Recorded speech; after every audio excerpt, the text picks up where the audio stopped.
কি রে পাগলা, তোর আবার কি হইলো?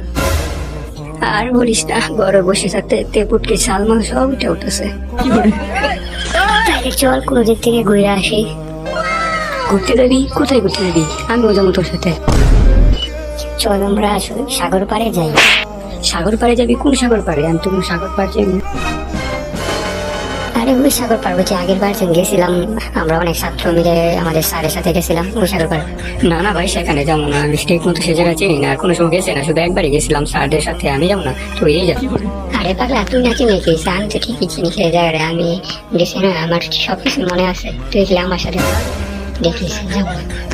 আচ্ছা ঠিক আছে, তুই যেহেতু বলতেছিস তাহলে যাওয়া যাক, তুই যেহেতু চিনিস। আর যারা আমার ভিডিওটি ইউটিউব চ্যানেল থেকে দেখতে পাচ্ছেন তারা অবশ্যই আমার ইউটিউব চ্যানেলকে সাবস্ক্রাইব করে দেবেন, এমনকি লাইক করবেন। আর হ্যাঁ, নেক্সট পার্ট লাগলে অবশ্যই কমেন্টে জানাবেন। Okay bye.